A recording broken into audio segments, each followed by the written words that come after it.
Hello, everyone, and welcome to Social Services Volunteer Training with Oak Park River Forest Food Pantry. Thank you so much for your interest in this program, and I'm so looking forward to working with you. Before we get too far, I'd like to first take a moment to introduce myself. So my name is Amanda, and I am the Social Services Coordinator here at the Food Pantry. I do have a bachelor's degree in sociology from college, which is a small school in rural Iowa. Go Dutch. It's because of sociology that I began to dig deep into my love of people and culture, started to understand more about social justice, and therefore understanding also the social world. So from there, these passions led me to West Virginia, where I led service retreats and home repair projects, such as the porch in this photo. And it was through many of our kind, hospitable, and low-income homeowners where I understood more about how isolating the poverty can really be. And it's here that I really found the importance of connecting the available resource and often especially in the city, the abundance of resources to those who really need them most and the importance of making that connection.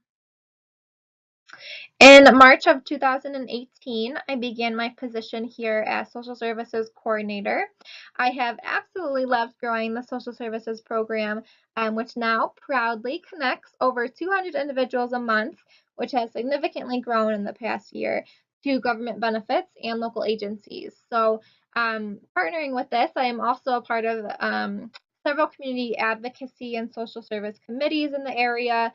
I'm trained in trauma-informed care and dealing with agitated people, as well as being certified in mental health first aid.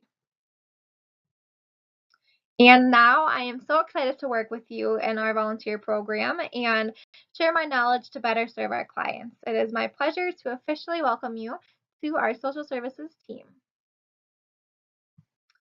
As we begin, I'd like to first share a story with you about Barbara. So, Barbara is a single mom. She applied for SNAP in September of 2018.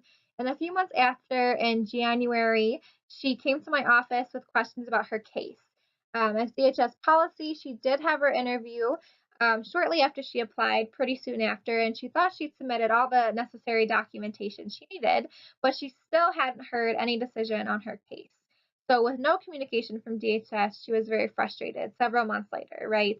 So in January, I did send an email over to the manager over at her local DHS office just to ask about her case, see what was going on, get a better idea of what our next steps could be.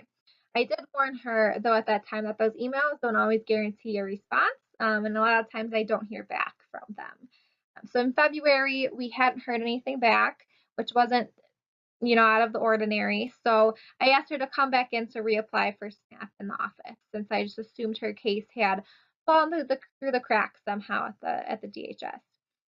So when I logged into her online DHS account, I actually found that her SNAP application from September had recently been approved. And since her original application was submitted so many months ago in September, her benefits were actually backdated until that date of application, which meant that her link card had $1,597 waiting for her, which is insane. She was in shock. I was in shock. My emails don't always hold that much power, and so often they're left without a response.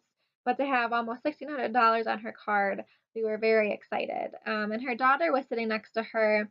I remember she was wearing a bright pink coat. Um, and Barbara put her hands to her face. She looked at me and just shared that her daughter's birthday was the next day and that she hadn't been sure if she would be able to afford a birthday cake for her. So we both sat there just in awe of what had happened, and they left both that day with a great attitude and excitement as they were headed to DHS to pick up their new link card. So Barbara and her daughter are just one of example of so many clients we work with and the impact that social services can have with them. A lot of times people don't have that advocacy from someone in the community to help them with their benefits. So, that email that I sent, that's a pretty unique relationship that we're able to have with DHS that a lot of people aren't able to get elsewhere.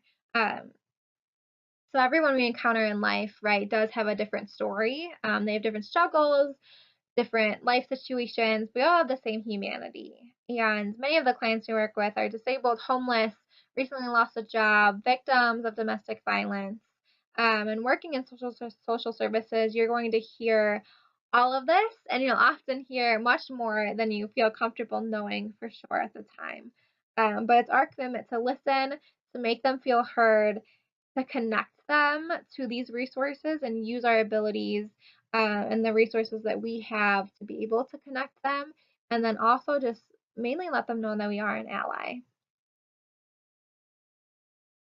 So, with Barbara's story in mind of why our social services matters, an example of how it does, let's take a look at the agenda for our time together to frame your ideas of what to expect in the training. So, first, we're going to go over a brief structure of the food pantry, and then we'll dig into the social services program specifically, including why it matters, how to connect clients, how to refer clients, and advocate for a hunger free community. And then I'll explain what your specific roles are as a volunteer, and we'll end with a few do's and don'ts about the program. So to start off, the backbone of our organization is our mission statement, which is to work together as a community to reduce hunger locally through direct hunger relief services, hunger awareness education, and advocacy to influence anti-hunger policy. So to fulfill this mission of reducing hunger, we do have several programs that I hope you're aware of at the food pantry. The largest of these being the food pantry and the volunteer program, which I think most of our volunteers are obviously a part of. So our food pantry is the core of our organization and serves thousands of families per year, as well as our volunteer program, which staffs most of our distributions and other programs, welcomes and trains so many volunteers every year, just like you. So to supplement our food pantry, our nutrition education, home delivery, summer meals, and surplus project and social services programs continue to expand our reach of direct hunger relief services, which therefore decrease food insecurity in our community. So these last 5 programs I just said are overseen by our program manager, Adriana, and social services was then specifically carried out by me, Amanda, the social services coordinator. So as a volunteer of mine, you'll be directly working under me.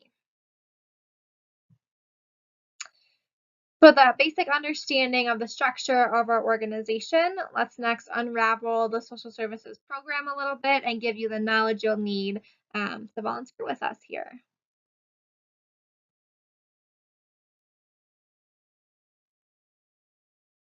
Before we get too far into the specifics of social services, I want to take the next few minutes to explain more of why social services at our food pantry is critical and helpful to clients like our friend Barbara mentioned earlier. So her story showed us that, this program does matter, but I want to get more in the mindset behind that of how it matters and why it matters and exactly why this program exists.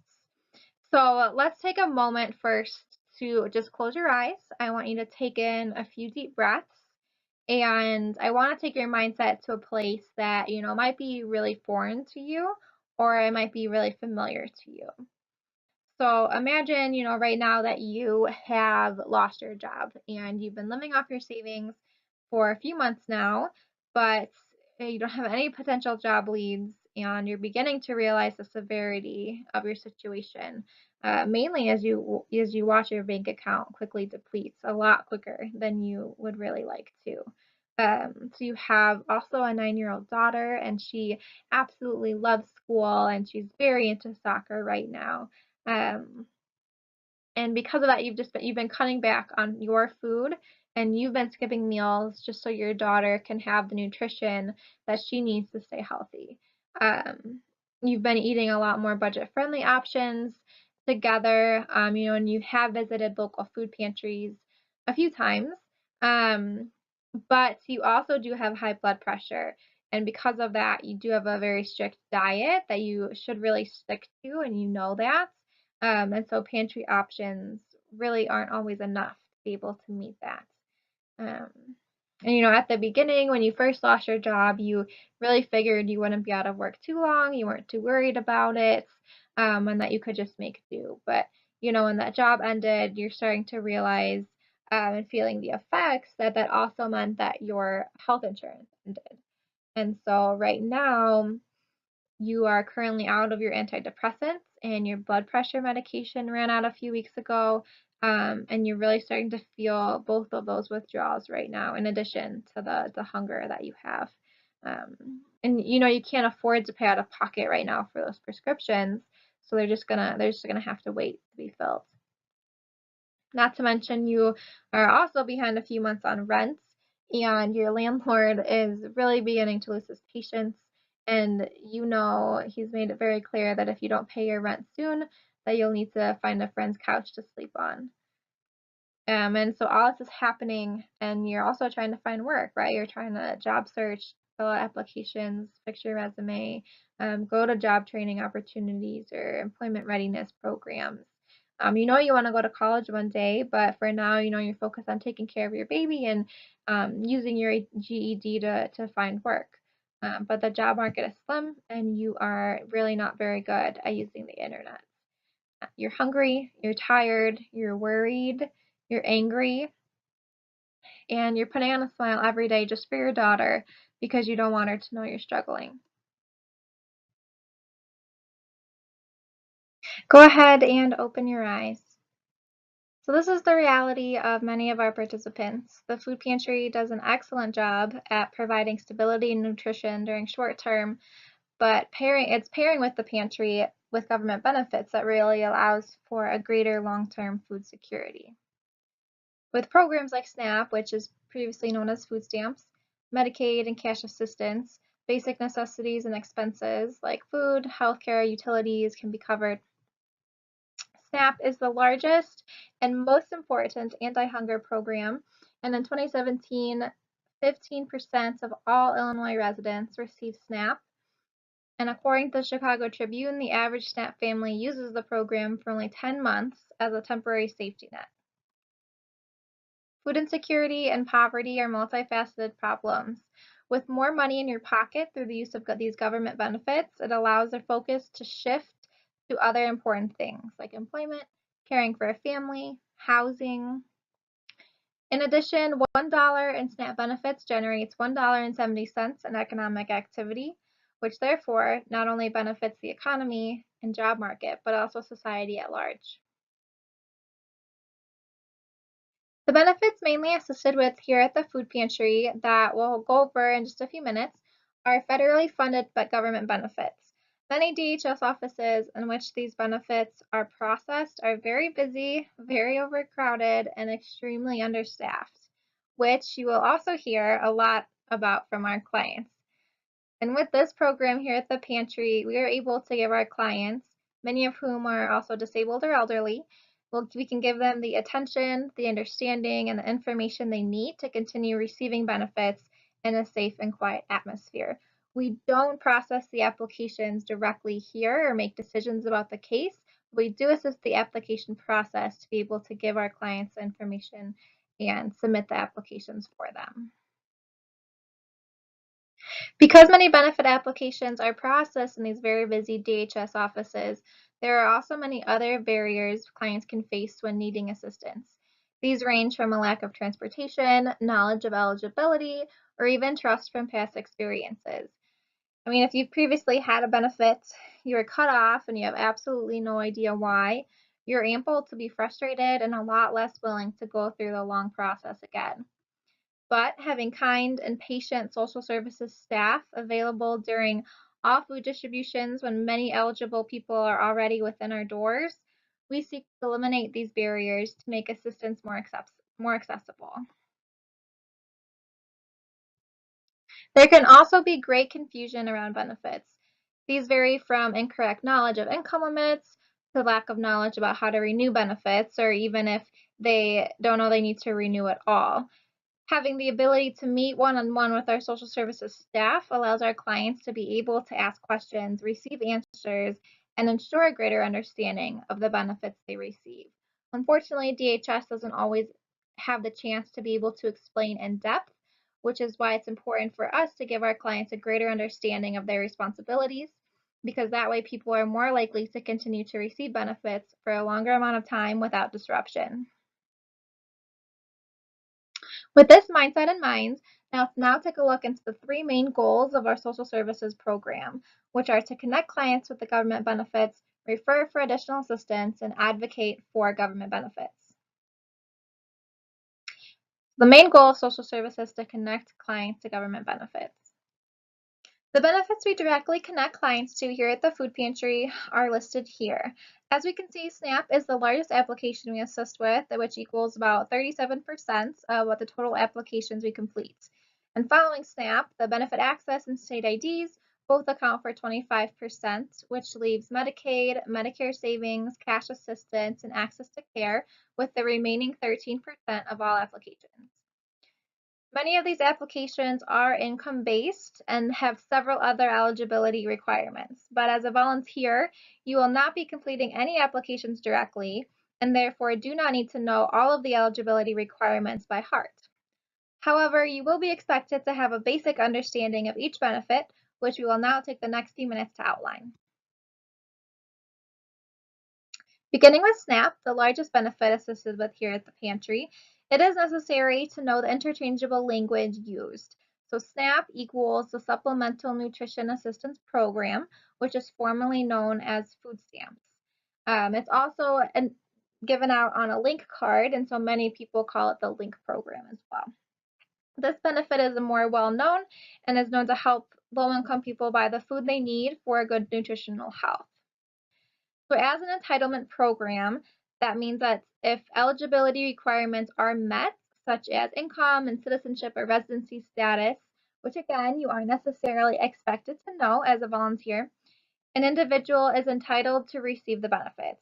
This means if they qualify, they do not take the opportunity away from another individual to receive that same benefit, which is a very common misconception.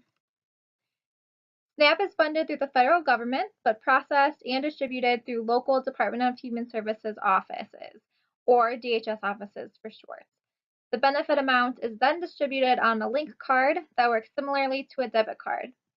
It is mandatory for recipients to renew annually, and actually this is the most common issue I have found why benefits are cut off.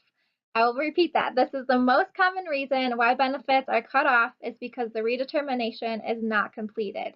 This is very important and must be completed annually, and as well as every 6 months for clients with earned income, or else their benefits will end and will be cut off. Also, the processing time is typically between 30 and 45 days, but if the income is under a certain limit of $150 for the last month, the process can be expedited. So these are the income limits for SNAP. So for example, in 2019, an elderly woman would need to have an income of less than $223, and the maximum benefit that she could receive would be $192 a month on her link card. Medicaid is the second benefit we'll talk about, and it's another federally funded program that is an entitlement program, and this provides health care for low-income people of all ages. So this benefit is also processed in local DHS offices, but is distributed through HFS, which is the Healthcare and Family Services. Recipients must renew annually, similar to the link card and SNAP, and the typical processing time for a Medicaid application is 45 days.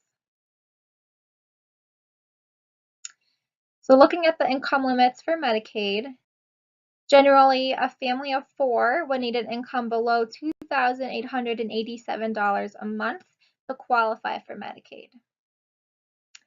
I'd also like to note that if a family or individual qualifies for Medicaid, their income would also qualify for SNAP, since SNAP has slightly lower income limits. But remember that the reverse is not always true. The third benefit is the Medicare Savings Program. So this benefit is similar and is federally funded, but covers the Medicare premiums for low-income seniors and people with disabilities that are already receiving Medicare through Social Security. These applications are processed as well through DHS, but they're actually distributed through the Social Security office since they oversee the Medicare program. Again, there is a mandatory annual redetermination, and the processing time takes up to 45 days, but it does take several months for this benefit to actually be applied into their check each month. So there are four different Medicare savings categories, each with different income limits. For example, to qualify for the SLMB Medicare Savings Program, which covers the cost of Part B premiums, an individual's monthly income would need to be under $1,234 and have less than $7,560 in assets, and they would have to already be receiving Medicare. The fourth benefit process through the DHS office is cash assistance. This benefit helps pay for shelter, utilities, and other basic necessities for very specific groups of people, which include families with children, the elderly, people with disabilities, or refugees or asylees. It is also federally funded and is also distributed on link cards just like SNAP. Similarly to the previous three benefits, there is an annual redetermination as well, and the application does take up to 45 days to process. Recipients that receive this cash assistance will also be eligible for SNAP and Medicaid and must prove that they fall within one of the specific groups of people we stated earlier, so such as a family with children or a disabled adult. As an example, if a single mom with two kids is interested and eligible to apply for SNAP and Medicaid, we could also mention that cash assistance, the TANF program specifically for families with children, would be another great option she may want to consider to apply for. An additional healthcare benefit we offer is called Access to Care. It is a nonprofit primary insurance for low-income, underinsured or underinsured people within suburban Cook County and also the northwest of Chicago. It is funded, processed, and distributed all through the Suburban Primary Healthcare Council. And this healthcare specifically fills the gap for those just above the income limit for Medicaid, but unable to afford the private health insurance in the private markets. There are also no citizenship requirements, which makes this very different than Medicaid and possible for a lot of people that might not be documented. There is also a mandatory re-enrollment similar to the other benefits, and this application can take up to 4 weeks to process as well. You can see here that the access to care does have slightly higher income limits than the previous benefits. So a family of four would need an income under $6,438 per month to qualify, which is significantly higher than the $2,887 per month income limit for Medicaid for a family of four. So benefit access is the next benefit, and it is a benefit funded and processed both through the Department on Aging. It verifies eligibility for two other benefits, so the ride-free permit and the license plate discount stem from this benefit. The overall benefit access application can take anywhere from 1 to 12 weeks, depending on the needed documentation. But once eligible for benefit access, the license plate discount can then be distributed through the Secretary of State just within 2 days. And once eligible for benefit access, the ride-free permit requires a separate paper application specifically to the RTA, and that second application takes about 3 to 4 weeks to process. To be eligible for this program for benefit access, one must be an Illinois resident, either over 65 or under 65 with a qualifying disability, and they also must meet the yearly income requirements, such as an income under $27,610 for a one-person household in the last full tax year. The last benefit we offer here is for the Illinois State ID financial assistance. So this covers the cost of new, renewed, duplicate state IDs or change of addresses. Unlike the other benefits that have absolutely no zip code requirements, I do want to make a note that ID assistance is specifically limited to only those within our 13 zip codes and is also limited to one time per fiscal year. So again, IDs are limited to our 13 zip codes. The food pantry here funds this program, and it is processed and distributed through the social services program. Payment can be distributed the same day through the use of money orders to qualifying clients that present all necessary documentation. So as we all know, the Secretary of State is extremely specific about what documents they accept for IDs. So with the money order we provide, the client still needs to go to the Secretary of State in order to get the ID printed. So therefore, we are also extremely strict to ensure that our clients are not turned away for improper documentation once they get to the Secretary of State. So this paper here, which you will have access to, shows all the necessary documentation needed for an ID. For example, to renew a state ID, you'll see here at the bottom that a client whose name, for example, we'll say is Donald, would need to show a document from Group A. And then a document from Group D would also be needed only if he needs to request an address change, if he wants to change the address than what was on his original ID. So within Group A, Donald would need to provide proof of written signature, which the most common ones are Social Security cards, credit or debit cards, or a Medicare card, for example. So with a better idea of the benefits that we can connect our clients to at the Pantry, the second main social services goal is to refer clients for additional assistance because many times clients are looking for other services that we don't offer directly here at the food pantry. So there are four main methods to find the best programs to refer to. The first is using your personal knowledge. So odds are if you're from around the area and volunteer here, you probably have some knowledge already of the local resources. I want you to be able to use those when applicable. Second is the use of our referral binder. So it's the black binder that'll be located on the social services desk, which includes flyers from common referral sites that are divided by type. So such as Housing Forward in the housing section or CETA for assistance with utility bills would be under the utility section. These can then be copied and given out to our clients as the need arises. The third referral method is the new online database called the Hub, which is really great for referral. So you'll actually go onto the website, you'll have access to My Computer, and you'll search by zip code, and you'll find specific programs that meet the client's need depending on what they're looking for. So as a reminder, I will have all this information, how to refer, the different program types, things like that, printed and available to you to have throughout your volunteer shift. So don't worry about remembering everything right now. So on the Hub website, you can see the different categories listed, such as food, goods, and housing. And when you click on the program type, such as housing, and see a more specific list of program options. So from there, appropriate programs and organizations within the zip code you provided will then be listed. Each one can then be printed out, and then you can give that printed out sheet directly to the client to take home and follow up with. Then when in doubt, Google, right? Google is our best friend. So if you're still stumped and don't find a good referral for somebody, feel free to make a note of it and then let me know. And I can definitely reach out to the client once I'm back and let them know a resource for them. So we've been over connect and refer. So the third goal I want to talk about, and lastly for this section, is to advocate for government benefits.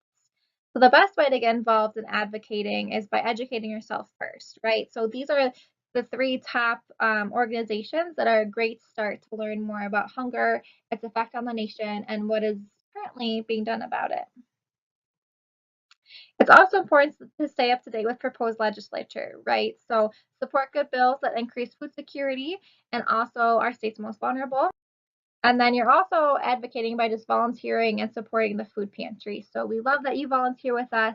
And not only are you directly advocating through your time here, but you're also helping alleviate hunger directly in our community by working with us. So thank you.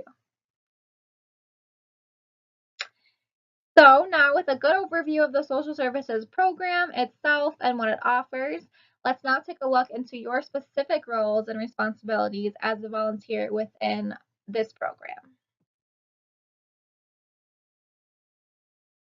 So let's begin by looking at the hours of our program, which vary from the hours of the food pantry you might be familiar with. So generally, social services is open from 9:30 a.m. to 4 o'clock p.m. Tuesday through Friday, in addition to all food distribution hours on Wednesdays and Saturdays. During non-distribution times, clients are able to both make appointments during these times and also walk in as necessary. So many people are surprised by this as they think I'm only available during distribution, but that's a thing we've really been pushing in this last year is to be able to have walk-in hours throughout the entire week. So as you probably know, our typical food distribution hours are 3:30 to 5 every Wednesday, except the first Wednesday of the month, which is 7 to 8:30, and then we have distributions every Saturday from 9 a.m. to 12 p.m.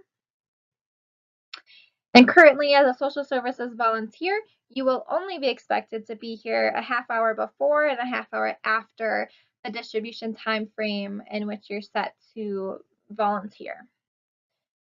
So this will be when social services staff is not able to be present and you'll come in my place essentially. And as this volunteer shift has great potential to grow and become a lot of different things, there's a chance that these times may expand or differ. But for now, the shift is strictly only during distributions. You'll be expected to be here a half hour earlier and later than the general time. So similarly to the program goals, I do have 4 quick social services volunteer roles that I want to be the backbone of this position, several of which do overlap with what we've already discussed, but they do also apply to your role specifically here, so I do want to mention that. Okay, so I'll also break it down at the end of the section with an easy to understand flowchart of really what to expect when you sit down with the client. I promise this won't be as confusing in person. It is just a lot to explain. So the first thing you'll do while seeing a client is properly record the client's information. So eventually I'll take all of the information that you're going to record for me and enter it into our database, which is Salesforce, which is how I accurately keep track of everything and stay up to date with each specific client's case. Since remembering over 100 cases each month is next to impossible.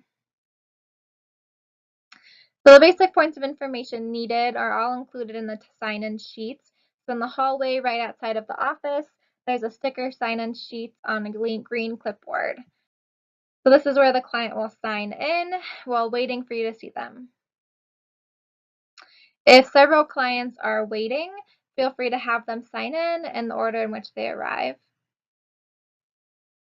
And then when it's time for you to work with that client, peel their name off from the sticker sign-in sheet in the hallway and ask them to take a seat in the office.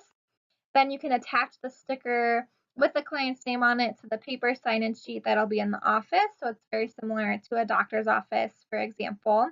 And this is when you might want to explain to them that you are a volunteer, that the typical social services coordinator, Amanda, isn't here today, but you're going to work with them and get them started in whatever process and let them know anything that they may need to come back and get everything rolling with them. So don't worry about having to find these papers and sign-in sheets. I'll make sure you have all of them set on the desk waiting for you. So you'll also want to fill in the rest of the missing information on the paper sign-in sheets once it gets transferred, such as your initials, whether or not they've completed a HUD form, which is a mandatory form completed once a year by clients that visit our food pantry. And since you'll be working during distributions, it most likely will always be a yes, and they typically will fill it out in Centennial Hall right before registration at the customer service table. So don't worry about filling this out with them with you in the office.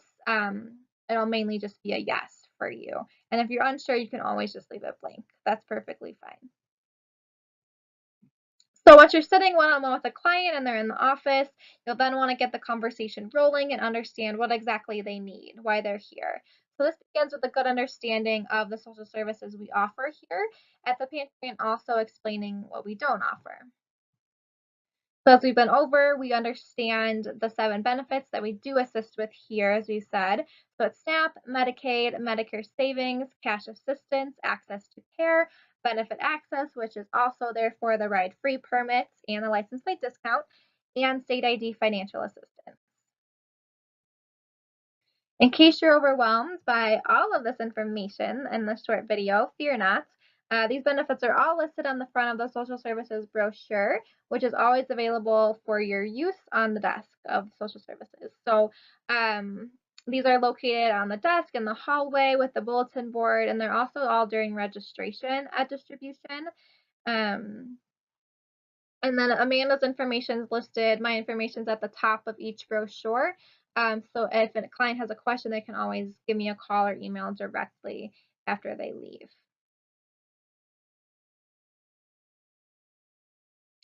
Also, I do want to highlight that on the back of this brochure, there is information of what they would need to bring to their appointment. So, Susan sits down, she says she wants to apply for SNAP, and you say, okay, let's see what you'll need to bring back for that. So, she'll need to bring her current ID, proof of income from the last 30 days, and then the date of birth and social security number and card of each household member she's applying for.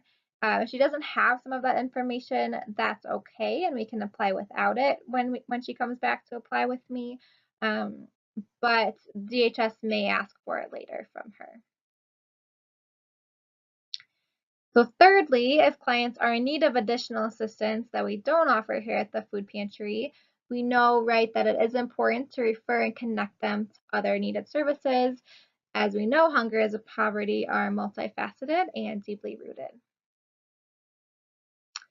So the same four referral methods we went over before also apply to you as a volunteer. So as a recap, use your personal knowledge, use the Black referral binder, online resource, the Hub, and don't forget our good friend Google. And lastly, if you're stumped, definitely let Amanda know and she can give them a call back. So once the client has all the information they need, either about our services at the pantry or a referral for another program elsewhere, it is important to inform both the client and Amanda what's happening next with this client. So if you've answered all their questions and you've given the referrals they need, they don't have anything else to know, no further follow-up is needed, right? So feel free to give them a copy of the social services brochure that we went over earlier with all my information on it in case they do have a question later, but they're pretty set up, right? But if they do still have lingering questions or they want to actually apply for benefits, inform them that I will call them when I return. So I'll make sure to give you the dates I'll be back in the office before you start your shift so that you can actually let them know when to expect the call. So if, for example, I'll be back on a Tuesday, you can say, oh, she'll call you next Tuesday.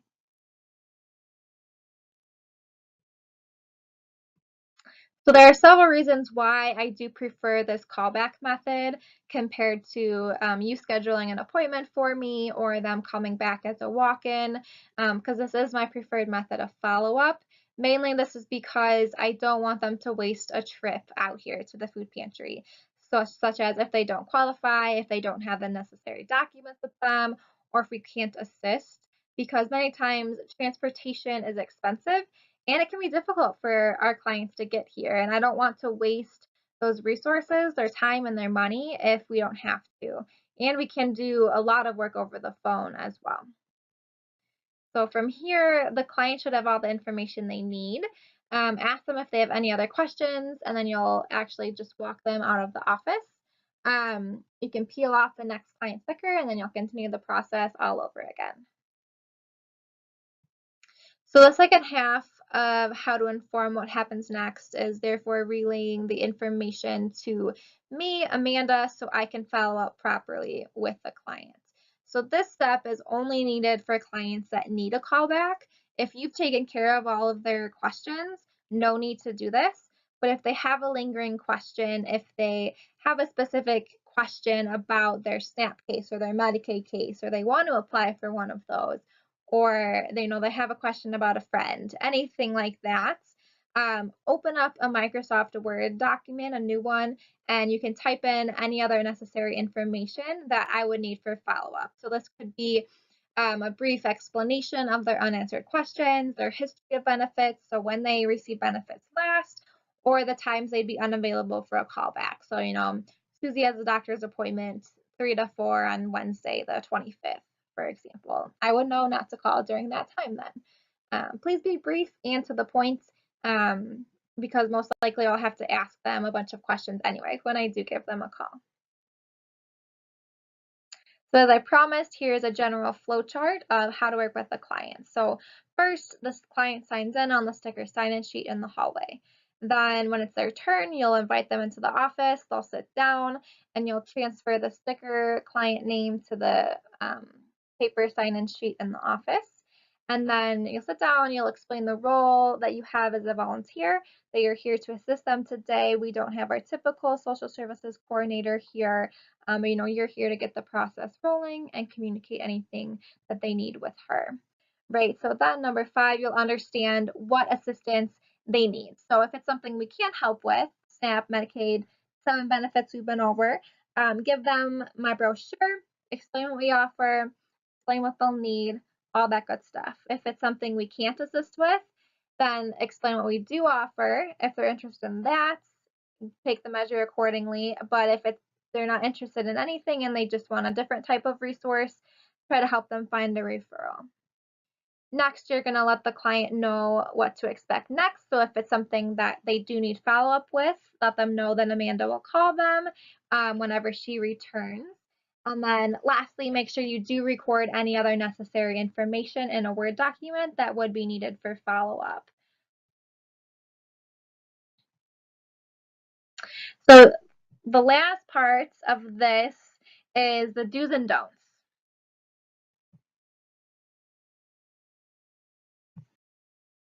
So to be successful, it is very important to smile. If you know me or see me around, I do smile a lot.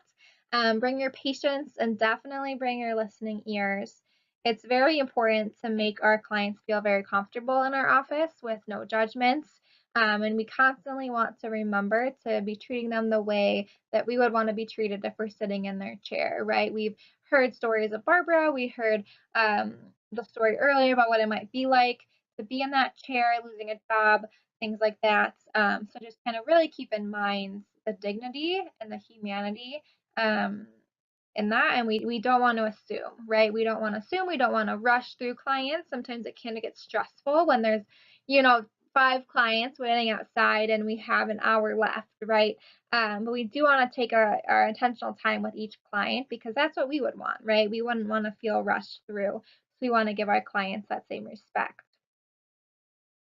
I also don't want to belittle your worth as a volunteer. So it's really easy to be like, I don't know anything. I'm just a volunteer. I do want you to take responsibility in this position because you do have the resources available, and you do have the ability to help a client. A lot of our clients aren't internet savvy, right? Like, yeah, it's easy for us to maybe Google something, but we do want to recognize that maybe they don't have those same resources as us, and you do have the ability to greatly impact them, even if you are a volunteer. Um, yeah, so you will not be completing applications. That's something that I do want to make very clear. We can't have you completing applications right now because we do have a very specific partnership with the food depository in Chicago. That whoever does complete applications with us, they do need to go through a specific training. So right now we can't do that. And I'm not going to ask you to troubleshoot problems with benefits either. So any of like the higher level questions really are not your responsibility. The odds are that many clients will come to you with these questions. I get a lot of those during distribution times. Why did they cut me off? Why did they do this? Why does DHS not want me to get a job? All of these things, and I don't expect you to have any answers to them. This is not your job, and we don't want to confuse clients even more, since you might not have that proper training there. You can kind of just be like, let's ask Amanda and she'll get back to you about that. That's a perfectly good response to when things like that happen. So what to expect on the job? Um, so one is that you're gonna find out way more information than you'll ever need to have or necessarily even want to have about our clients' lives. But it is important, again, for us to respond with dignity and respect and remind them that you are here to help and that we're gonna work together to find the assistance that they need for wherever they're at right now. And because of that, you are going to hear a lot of difficult stories. You might hear about domestic violence. You might hear about um, poverty or homelessness or living on the streets, um, robbery, things like that. And just be prepared for that, because a lot of times it is reality for the clients you will be speaking to. Um, and intertwined in all of this is just the attitudes that people might have, right? So people might be rude to you, they might be intoxicated with a substance, they might be confused, they might not remember when they applied last, or they might not remember if they've been to the pantry before. People can be impatient, especially if they have been waiting a long time for food and then they have to wait for you.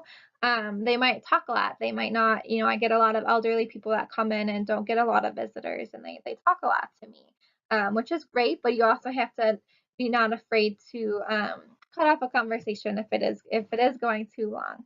And it is really important to note that our clients are used to being told no, right? They live in a world where a lot of times resources is just a no to them. And we want to be a yes. We want to be a yes to our clients, despite all of these really hard situations. And, if someone's rude to you, but we do want to be that yes that they get. And so we really want to work hard to meet them where they're at. So as we end, I do want to remind you of the volunteer agreement that you did agree to before your very first volunteer shift at the food pantry. So specifically, I want to mention the line that says, I will hold in any identifying information about the pantry's clients, the names, addresses, etc., in confidence, and will not reveal this information to anyone outside of the pantry. I do just want to reiterate that, since we did just talk about how you will be receiving a wealth of information, wanted and not wanted. I do just want to emphasize that importance of confidentiality. So with that, I really thank you for your attention. I know this is a long video, and I hope that you have a very good background of social services and what you're expected to be as a volunteer within this program. So the final steps of this process are completing the quiz that I'm going to send to you, just to make sure that you did watch this video, and then also be an admin volunteer, which means that you'll shadow me during a distribution one time, just to understand more of the language and flow of the program and how to fully interact with clients and put this whole video to life. So thank you again for your time and also your commitment to volunteering with Oak Park River Forest Food Pantry. It is truly thanks to volunteers like you that we are able to reduce hunger locally, and I'm so thankful to call you a part of our social services team.